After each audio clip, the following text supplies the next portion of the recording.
Classes आपका फिर से स्वागत करता है। आज मैं फिर उपस्थित हुआ हूँ ट्रांसफॉर्मेशन पार्ट 3 लेकर के। चूँकि इसके पहले मैंने ट्रांसफॉर्मेशन के रिमूव टू का 2 पार्ट बना दिया था, पार्ट 1 पार्ट 2। आज पार्ट 3 मैं स्टार्ट कर रहा हूँ और उसी रूल के आगे से आरंभ कर रहा हूँ। तो देखिए, अगला रूल है आपका कि यदि दिए हुए एडजेक्टिव के पश्चात फॉर के साथ किसी नाउन का प्रयोग किया गया हो, तब वाक्य का रूपांतरण करते समय फॉर प्लस नाउन एक्सप्रेस, अटर या स्पीक आउट में परिवर्तित कर देते हैं। अर्थात कि जब हम चेंजेस करने लगते हैं तो जो फॉर प्लस नाउन दिया रहता है उसके स्थान पर एक्सप्रेस, अटर या स्पीक आउट लगा देते हैं।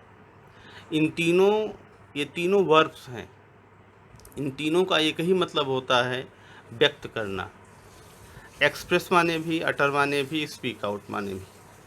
अब देखिए कैसे इनको हम चेंजेस करते हैं, उसको ध्यान से देखिएगा। सेंटेंस है he is too dejected for words. Dejected का मतलब हुआ दुखी। इसका अर्थ निकल रहा है हिंदी में कि वह इतना दुखी है शब्दों के लिए। तो एग्ज़ाम में कुछ ऐसे ही क्वेश्चन आएंगे और आपसे कहा जाएगा कि इसे रिमूव टू में चेंज करिए। तो जब फॉर के साथ कोई नाउन आ रहा हो तो जनरली हम उनके साथ इन 3 क्रियाओं का प्रयोग करते हैं। तो जब चेंजेस करेंगे तो कैसे हो जाएगा कि ही इज़ सो। अब देखिए यहाँ पे हमने टू का सो कर दिया, डिजेक्टेड हमारा ऐसे ही रहा, फॉर पर प्लस वर्ड्स हटा दिया, कंजंक्शन हमने दैट लगा दिया। दैट के पश्चात यहाँ जो ही सब्जेक्ट था, यहाँ सब्जेक्ट हमने कर दिया। सेंटेंस प्रेजेंट टेंस का है तो हमने कैन नॉट लगा दिया। फिर वर्ब जो है एक्सप्रेस, चाहे एक्सप्रेस लगाइए या अटर लगाइए या स्पीक आउट लगाइए। इन तीनों क्रियाओं में से कोई एक क्रिया आप लगा सकते हैं। एक्सप्रेस, फिर है एक्सप्रेस इट इन वर्ड्स। इसका मतलब हुआ कि वह इतना दुखी है कि वह इसे शब्दों में व्यक्त नहीं कर सकता, अर्थात कि वह अपने दुख को शब्दों में व्यक्त नहीं कर सकता। अब यहाँ पर इट इन वर्ड्स हमने सेंटेंस के भाव के अनुसार अप्लाई किया है। तो ही is so dejected that he can not express it in words. दूसरे तरीके से भी हम इसको चेंज कर सकते हैं, ट्रांसफॉर्म कर सकते हैं कि ही is so dejected that it can not be expressed by him in words. ये पैसिव से बन गया आपका। अब देखिए यहाँ पर जो इट है ये ऑब्जेक्टिव केस में है, तो इसको हमने यहाँ पे नॉमिनेटिव केस में लाया। कैन नॉट हमारा उसी प्रकार रह गया और कैन नॉट के पश्चात हमने क्या लगा दिया, बी लगा दिया। एक्सप्रेस की थर्ड फॉर्म एक्सप्रेस्ड हो गया, बाई अप्लाई कर दिया। ही आपका यहाँ पे नॉमिनेटिव केस में है तो बाई आपका हिम हो गया। बचा था हमारा फ्रेज इन वर्ड्स, ये इन वर्ड्स बचा हुआ था तो हमने यहाँ क्या कर दिया, इनवर्स कर दिया। ये इनवर्स आप जो देख रहे हैं ये इनवर्स हमारा यहाँ पे आ गया। तो इसको हम पैसिव वॉइस के माध्यम बना सकते हैं कि he is so dejected that it can not be expressed by him in words. तो इस तरीके के वाक्य यदि आते हैं तो उनको हम एक्सप्रेस, अटर या स्पीक आउट के माध्यम से बनाते हैं और उसको हम एक्टिव वॉइस तथा पैसिव वॉइस दोनों तरीके से बना सकते हैं। अब हम बढ़ते हैं अगले एग्जाम्पल की तरफ। अगला एग्जाम्पल आपका है boys are too hilarious for tears. Hilarious माने होता है प्रसन्न या खुश। फॉर टीयर्स का मतलब आंसुओं के लिए, अर्थात कि लड़के इतने प्रसन्न हैं आंसुओं के लिए। अर्थात कि कभी कभी इंसान ज़्यादा खुश होने पर भी उसकी आंखों से आंसू गिर जाते हैं। कुछ ऐसे ही सेंस लगाया गया है, सेंटेंस बनाया गया है। जिसको चेंजेस देखिए, changes boys are so, too का यहाँ पे सो हो गया। हिलेरियस हमारा उसी प्रकार हो गया। कंजंक्शन यहाँ पे दैट लग गया। बॉयज़ यहाँ पे हमारा नाउन है तो उसका प्रोनाउन यहाँ पे हमने दे लगा दिया। आर प्रेजेंट टेंस में है तो कैन नॉट का प्रयोग किया गया और वर्ब रखा गया अटर। अटर के स्थान पर आप स्पीक आउट भी लगा सकते हैं, एक्सप्रेस भी लगा सकते हैं, और हमने यहाँ पर इट ऑब्जेक्ट लगा दिया और इन टीयर्स कर दिया। इसका सेंस यह हुआ कि लड़के इतने खुश हैं कि वे इसे आंसुओं में व्यक्त नहीं कर सकते, अर्थात कि वे अपने खुशी को आंसुओं में व्यक्त नहीं कर सकते। तो यहाँ पर दूसरा जो इसका बना है पैसिव वॉइस के माध्यम से कि boys are so hilarious that, अब इट यहाँ पर हमारा ऑब्जेक्ट है तो इट यहाँ पे आ गया हमारा, दैट इट कैन नॉट के बाद बी लगा, बी के बाद में अटर्ड यहाँ पे वर्ब की थर्ड फॉर्म हो गया, बाई लगा, दे यहाँ पर हमारा नॉमिनेटिव केस में है तो ये ऑब्जेक्टिव केस में हो गया, और बचा क्या, इन टीयर्स। तो boys are so hilarious that it can not be uttered by them in tears. तो इस तरीके के सेंटेंस भी एग्ज़ाम में पूछे जाते हैं और इनको आप वीडियो को पास करके बड़े ही अच्छी तरीके से समझते जाइएगा। कोई भी प्रॉब्लम हो तो आप कमेंट के माध्यम से पूछ सकते हैं। अब हम बढ़ते हैं अगले रूल की तरफ। अगला रूल हमारा है कि यदि वाक्य में केवल एडवर्ब टू का प्रयोग किया गया हो और टू का प्रयोग न हो, तब वाक्य का रूपांतरण करते समय TOO के स्थान पर ओवर, एक्सट्रीमली या बियॉन्ड द प्रॉपर लिमिट का प्रयोग करते हैं।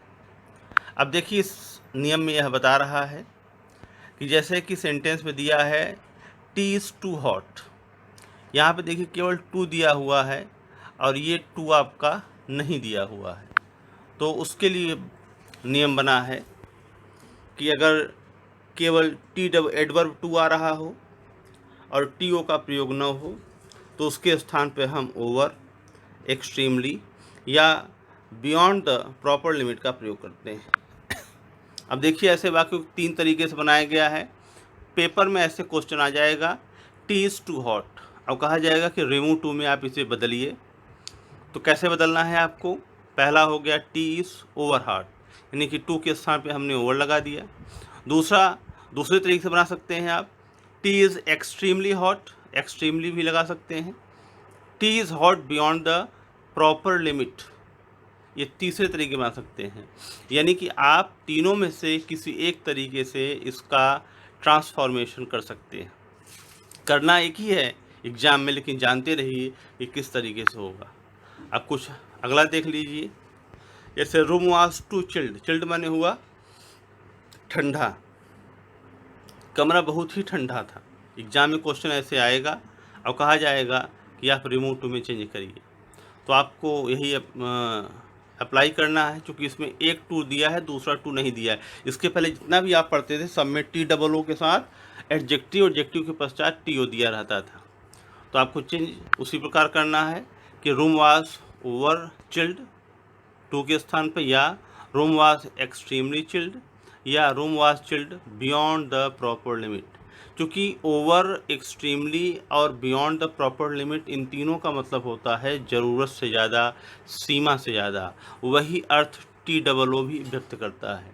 तो जब आप इसके स्थान पे तीनों में से कोई एक लगा देंगे तो इसका अर्थ भी वही निकलेगा जो क्वेश्चन में TOO का निकल रहा है।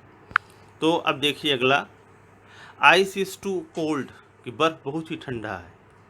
तो अब यहाँ पे देखिए आइस इज़ ओवर कोल्ड, या आइस इज़ एक्सट्रीमली कोल्ड, या ice is cold beyond the proper limit. तो यहाँ पर जब बियॉन्ड द प्रॉपर लिमिट का प्रयोग करेंगे तो beyond the proper limit last में आएगा और इस टू को हटा देंगे। लेकिन जब ओवर और एक्सट्रीमली का प्रयोग करेंगे तो ओवर और एक्सट्रीमली को जस्ट TOO के स्थान पर ही हम लगा देंगे। कुछ इस टाइप के भी एग्जाम्पल आते हैं, जैसे फादर इज़ टू वीक, तो आप उसको कंपैरेटिव डिग्री के माध्यम से बना सकते हैं। कैसे, father is weaker than he should be, अर्थात कि पिताजी ज़्यादा कमज़ोर हैं अपेक्षा जितना कमज़ोर उन्हें होना चाहिए। तो आप इसको पिछले नियम से बना सकते हैं कि father is over weak, father is extremely weak, उससे बना सकते हैं। और ये थोड़ा सा हमने कंपैरेटिव डिग्री के माध्यम से बताया है कि यहाँ पर वीक का हमने वीकर कर दिया, कंजंक्शन देन लगा दिया, फादर का प्रोनाउन यहाँ पे ही रख दिया, और प्रेजेंट टेंस होने की वजह से शुड भी लगा दिया हमने। इसका हो गया कि father is weaker than he should be, कि पिताजी ज़्यादा कमज़ोर हैं अपेक्षा जितना कमज़ोर उन्हें होना चाहिए। दूसरा देखिए, मदर इज़ टू फैट, कि माता जी बहुत ज़्यादा मोटी हैं। अब इसको आप पिछले रूप से बना सकते हैं कि मदर इज़ ओवर फैट, या एक्सट्रीमली, या बियॉन्ड द प्रॉपर लिमिट। इसको हमने कंपैरेटिव डिग्री से बनाया है कि mother is fatter than she should be, कि माता जी ज़्यादा मोटी हैं अपेक्षा जितना मोटी उन्हें होना चाहिए। तो ये थोड़ा सा कंपैरेटिव डिग्री के माध्यम से इसको हमने चेंज किया है। अगला है ब्रदर वाज टू वाइज। अब ये यहाँ पे देखिए पास्ट टेंस का आ गया। पास्ट टेंस का भी थोड़ा सा समझ लीजिए आप कि ब्रदर वाज टू वाइज, तो brother was wiser than he should have been. अगर पास्ट टेंस में आ जाता है तो शुड के साथ हैव के साथ हम बीन लगा देते हैं, तो यह इंडिकेट करता है कि हाँ, यह सेंटेंस को हमने पास्ट टेंस में ही चेंज किया है। फिर नेक्स्ट है sister is too virtuous. Virtuous का मतलब होता है गुणवती। तो यहाँ पे देखिए sister is more virtuous than she should have been. तो यहाँ पर देखिए एक्चुअल में ये आपका है प्रेजेंट टेंस का, और यहाँ पर हैव लग गया है, तो यहाँ पर हैव नहीं आना चाहिए, सिर्फ आपका शुड ही आना चाहिए, should be then she should be. ये यहाँ पर आपका सुधार इम्प्रूव कर लीजिएगा, क्योंकि यहाँ पर इज़ लगा हुआ है और नोट करने वाले ने बाई मिस्टेक यहाँ पर शुड हैव बीन लगा दिया है। तो करेक्ट होगा कि sister is more virtuous than she should have been. तो यहाँ पर आपका शुड हैव बीन कब लगाना है? जब सेंटेंस हमारा पास्ट टेंस का हो। शुड भी कब लगाना है? जब सेंटेंस हमारा प्रेजेंट टेंस में हो, चाहे सिंगुलर सब्जेक्ट हो चाहे प्लूरल सब्जेक्ट हो। तो आप यहाँ पर हैव बीन हटा लीजिएगा और शुड के पश्चात आप यहाँ पर बी अप्लाई कर दीजिएगा। तो करेक्ट होगा कि sister is more virtuous than she should be. तो अब इसी के साथ आपका ये रूल भी समाप्त होता है। अब हम बढ़ते हैं अगले रूल की तरफ। अगला रूल आपका ये लिखा हुआ है कि यदि दिए हुए वाक्य में कर्ता के द्वारा समर्थता या असमर्थता का भाव व्यक्त न हो, बल्कि वह कार्य कर्ता के द्वारा जानबूझकर किया जाए, तब ऐसे वाक्यों में कैन नॉट या कुड नॉट का यूज़ न करके बल्कि प्रेजेंट इंडिफिनिट या फ्यूचर इंडिफिनिट टेंस का प्रयोग करते हैं। यानी कि प्रेजेंट इंडिफिनिट या फ्यूचर इंडिफिनिट टेंस का यूज़ करते हैं। जनरली हम कैन नॉट या कुड नॉट का प्रयोग असमर्थता को व्यक्त करने के लिए करते हैं। कैन का प्रयोग समर्थता, कैन नॉट का प्रयोग असमर्थता प्रेजेंट टेंस में, कुड का प्रयोग समर्थता और कुड नॉट का प्रयोग असमर्थता पास्ट टेंस के लिए हम करते हैं। जनरली यही हम जानते हैं। लेकिन जहाँ पर ये समर्थता या असमर्थता का भाव व्यक्त न हो, वहाँ पर हम प्रेजेंट टेंस या फ्यूचर इंडेफिनिट टेंस का प्रयोग करते हैं। कैसे? देखिए, he is too proud to listen to anyone. Sentence को ध्यान से पढ़िएगा। He is too proud to listen to you, कि वह इतना घमंडी है आपकी बात को सुन पाने के लिए।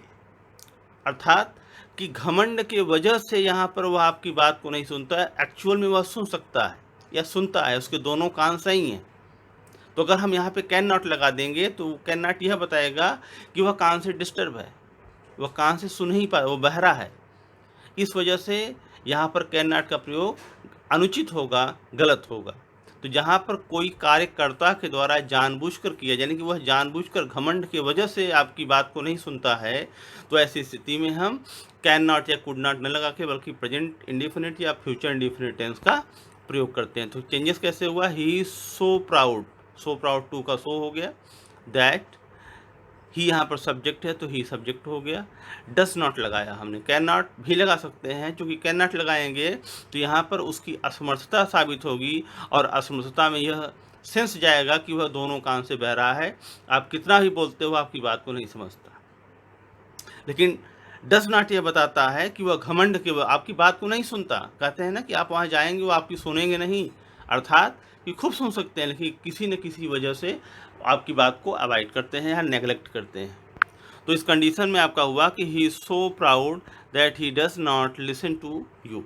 यहाँ पे डज़ नॉट का प्रयोग करेंगे क्योंकि प्राउड यहाँ पे घमंड बता रहा है कि वह घमंड की वजह से आपकी बात को नहीं सुनता, एक्चुअल में खूब सुन सकता है। इसी प्रकार दूसरे फ्यूचर इंडिफिनिट टेंस भी बना सकते हैं इसको कि he is so proud, to का सो हो गया, कंजंक्शन दैट लग गया, ही यहाँ का सब्जेक्ट यहाँ गया, विल नॉट लगा, लिसन लगा, टू यू लग गया। तो ये आपका चाहे प्रेजेंट इंडिफिनिट टेंस से बनाइए चाहे फ्यूचर इंडिफिनिट टेंस से बनाइए, दोनों टेंस के माध्यम से आप इसको बना सकते हैं। अब हम बढ़ते हैं अगले एग्जाम्पल पे। तो father is too angry to eat food.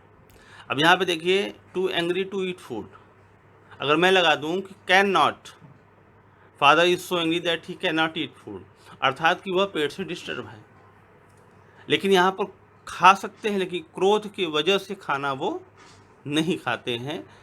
तो यहाँ पर वह कार्यकर्ता के द्वारा जानबूझकर किया जा रहा है। ऐसी स्थिति में हम प्रेजेंट इंडिफिनिट टेंस या फ्यूचर इंडिफिनिट टेंस का प्रयोग करते हैं। तो क्या होगा, father is so angry, too का सो हो गया, कंजंक्शन दैट लगा दिए, फादर नाउन है तो उनका प्रोनाउन क्या हो जाएगा, ही हो जाएगा। Does not present indefinite tense affirmative का प्रेजेंट इंडिफिनिट टेंस का नेगेटिव सेंटेंस है, फिर आपका ईट फूड लगा दिया। तो father is so angry that he does not eat food. अगला है father is so angry, future indefinite tense है, father is so angry, conjunction that लग गया, he will not eat food. अब यहाँ पर डज नॉट के साथ हमने विल नॉट लगा दिया, यानी कि यह इंडिकेट कर रहा है फ्यूचर इंडिफिनिट टेंस को। तो अगर ऐसे सेंटेंस एग्जाम में पूछ लिए जाते हैं तो उनको हम पहले स्टडी करते हैं कि यह इसमें क्या कैन नॉट या कुड नॉट लगाना सही पड़ेगा या नहीं। जानने पर हम परफेक्ट रूल को अप्लाई करेंगे। तो अब हम बढ़ते हैं अगला कि mother is too happy to stay anywhere. उसी प्रकार इसको बना गया है कि mother is so happy, too का सो कर दिया गया, happy that she does not stay anywhere.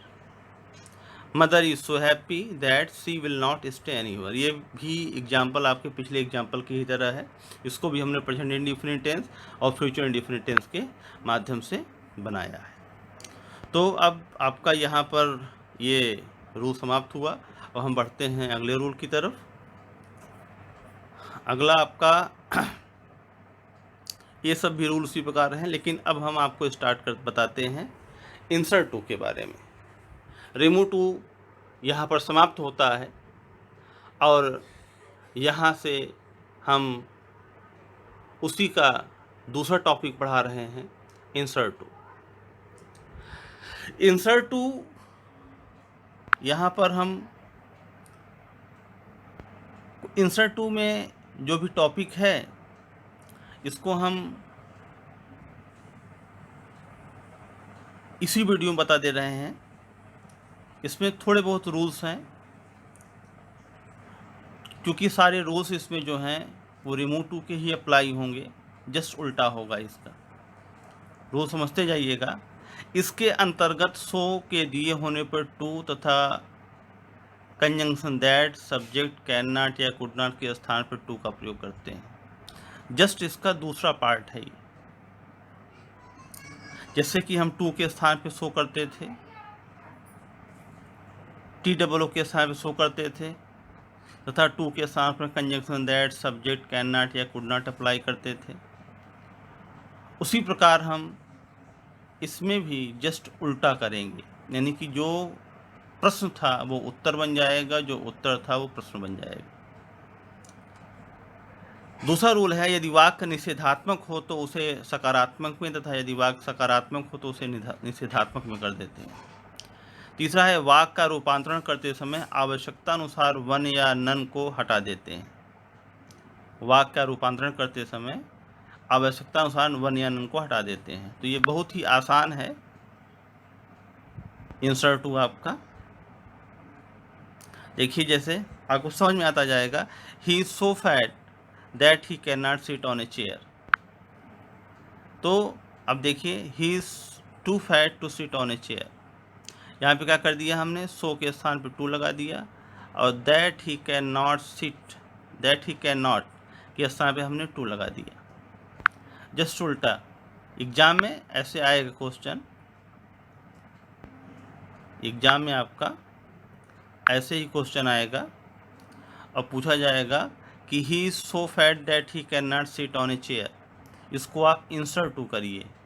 Insert का मतलब हुआ लगाना, तो जस्ट उल्टा कर देना है, क्योंकि ये पिछले वाले पार्ट में क्या था, आंसर होता था, अब इसमें क्या है, ये क्वेश्चन बन गया है। तो हमने क्या किया, सो के स्थान पे टू लगा दिया, दैट ही कैन नॉट के स्थान पे टू लगा दिया, तो he is too fat to sit on a chair. Change हो गया आपका इंसर्ट टू में, क्वेश्चन ये आया तो आंसर आप ये लिख देंगे। फिर boys were so wicked that they could harm anyone.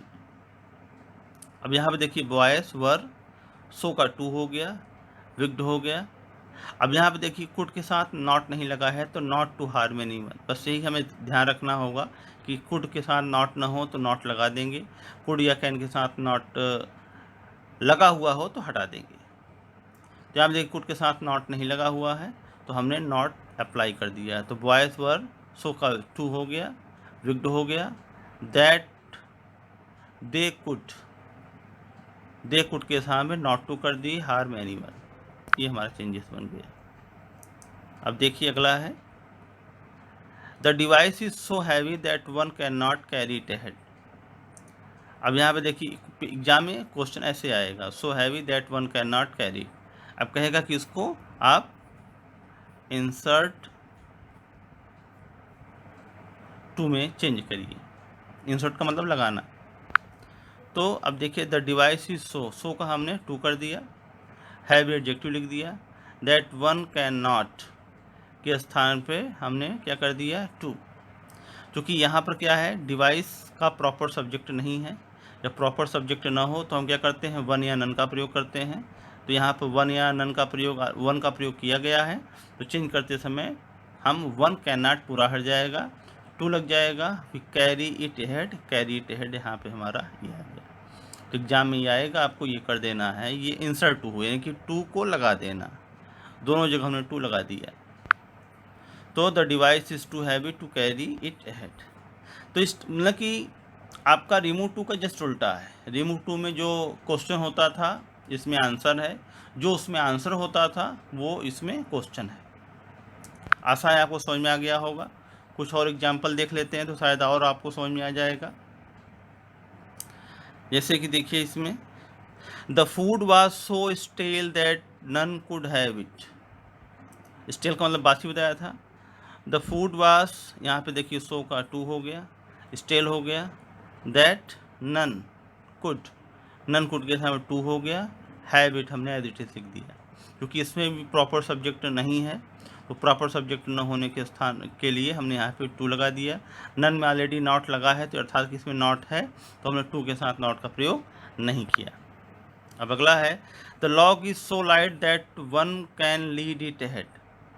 Log का मतलब हुआ लकड़ी का लट्ठा, तो सो का यहाँ पे देखिए टू हो गया, लाइट आपका एडजेक्टिव हो गया, दैट वन कैन के स्थान पर हमने नॉट टू लगा दिया। क्योंकि वन कैन के साथ नॉट का प्रयोग नहीं था, तो हमने टू के साथ नॉट लगा दिया। इन सब चीज़ों का विशेष ध्यान रखिएगा कि नॉट लगा है कि नहीं लगा हुआ है।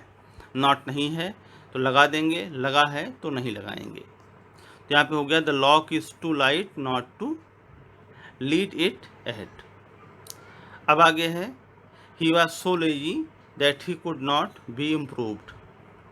तो he was too lazy to be improved. अब देखिए यह सेंटेंस आपका पैसिव वॉइस का है, तो पैसिव वॉइस के होने की वजह से ही वॉज टू, सो का टू कर दिए, दैट ही कुड नॉट के स्थान पे हमने केवल टू कर दिया, बी इम्प्रूव्ड हमने अप्लाई कर दिया।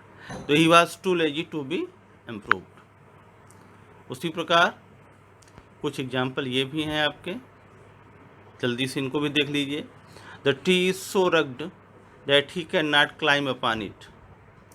चेंजेस क्या हुआ इसका कि द ट्री इज टू, सो का टू हो गया, रग्ड फिर उसके बाद में यहाँ देखिए ट्री अलग सब्जेक्ट है, ही अलग सब्जेक्ट है, दोनों सब्जेक्ट लगाए हुए हैं।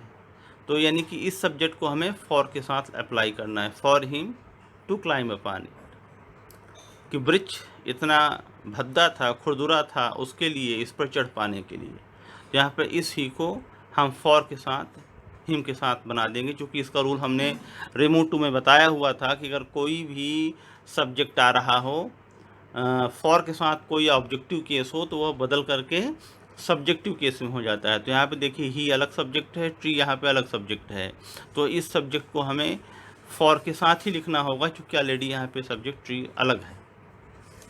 तो ये आपका बन गया कि the tree is too rugged for him to climb upon it. उसी प्रकार अगला है peoples were so skilled that they could pass any level. तो यहाँ पर peoples were too skilled, so का टू हो गया, दैट दे कुड पास हो गया। फिर यहाँ पर कुड के साथ नॉट का प्रयोग नहीं दिया हुआ है, तो हमने देखिए नॉट का प्रयोग कर दिया, not to pass any level. अब अगला क्वेश्चन है the question is so easy that they could attempt it. तो सो का यहाँ पे देखिए टू हो गया, इजी एडजेक्टिव है। अब यहाँ पे दे और क्वेश्चन अलग अलग सब्जेक्ट हैं, तो इसको भी इसी प्रकार हम बनाएंगे जैसे कि इसको बनाए हैं। तो दे आपका फॉर देम हो जाएगा। कुड के साथ देखिए नॉट का प्रयोग नहीं है, तो नॉट टू कर दिए, बचा था आपका अटेम्प्टेड, तो अटेम्प्ट कर दिए। तो आपका हो गया the question is too easy for them not to attempt it. फिर आपका है the paper was so hard that it could not be solved by her. The paper was so hard that it could not be solved by her. तो यहाँ पे देखिए the paper was too hard to be solved by her। क्या किया, so का to कर दिया, that it could not be, यहाँ पे that it could not के स्थान पे हमने to लगा दिया, be ऑलरेडी लगा हुआ है, solved by her, solved by her। उसी प्रकार आपका हो गया। तो यहाँ पे देखिए कि the paper was too hard to be solve by her. तो ये रहा आपका इंसर्ट टू। इंसर्ट टू में इस टाइप के क्वेश्चंस आते हैं, लेकिन ज़्यादातर रिमूव टू के ही क्वेश्चन पूछे जाते हैं। फिर भी आप इंसर्ट टू के क्वेश्चंस जानते रहिए कि अगर इंसर्ट टू का भी क्वेश्चन एग्जाम में आ गया तो इसको हमें इस तरीके से करना है, क्योंकि यह जस्ट उल्टा है। रिमूव टू में जो आंसर होता है इसमें आपका क्वेश्चन बन जाता है, और उसमें जो क्वेश्चन होता है इसमें आंसर बन जाता है। तो अब इसी के साथ हम यह वीडियो समाप्त करते हैं। अब हम मिलते हैं ट्रांसफॉर्मेशन में अगले स्टेप में, अगले रूल के साथ, अगले स्टेप के साथ, और देखिए आप हमारी अगली